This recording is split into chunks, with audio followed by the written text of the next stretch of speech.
வணக்கங்க. நான் சித்ரா. இன்றைக்கி யாருக்கு தேங்க்ஸ் சொல்லலாம் அப்படின்னா, நமக்கு என்ன கேட்டாலும் உடனே கொண்டு வந்து கொடுக்குற பிரபஞ்ச சக்திக்கு நம்ம தேங்க்ஸ் சொல்லலாங்க. இப்போ நம்ம மேனிஃபெஸ்டேஷன் ப்ராக்டிஸில் இருக்கோம்.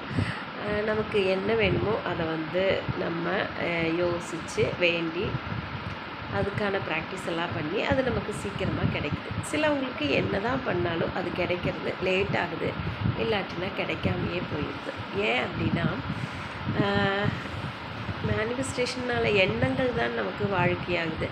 அப்போ நமக்கு ஒரு விஷயம் வேணும் அப்படின்னா அதை யோசிக்காமல் இது நமக்கு கிடைக்குமா கிடைக்குமா கிடைக்குமா, நம்ம ரியாலிட்டி இப்படி தானே இருக்குது, நமக்கு இவ்வளோ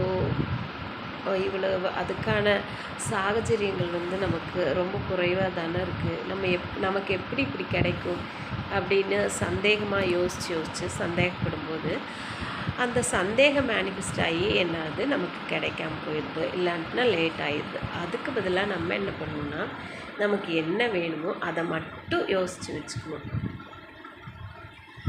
அது யோசிக்கிறது கொஞ்சம் சிரமமாக இருக்குமே, எப்படி பொய்யான ஒரு விஷயத்தை யோசிக்கிறது அப்படின்னு நினச்சிங்கன்னா, நமக்கு என்ன வேணும் அப்படிங்கிறத கண்ணை மூடி ஒன்றா கற்பனை பண்ணிக்கலாம். இன்னும் என்னென்ன வேணுங்கிறத நம்ம எழுதிக்கலாம்.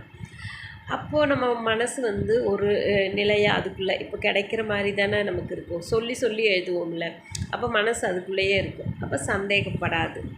அந்த மாதிரி ப்ராக்டிஸை நம்ம கொடுக்கும்போது சப்கான்ஷியஸ் மைண்டுக்கு நிஜமும் பொய்யும் தெரியாது இல்லையா, அதனால் அது நல்லா நம்பிக்கும். அதை நம்ப வச்சிட்டோம்னா நமக்கு நினைக்கிறது ஈஸியாக இருக்கும். நினைக்கிறது ஈஸியாக இருக்கும்போது கிடைக்கிறது அதை விட ஈஸியாக இருக்கும். ட்ரை பண்ணி பார்க்கலாமா? தேங்க்யூ.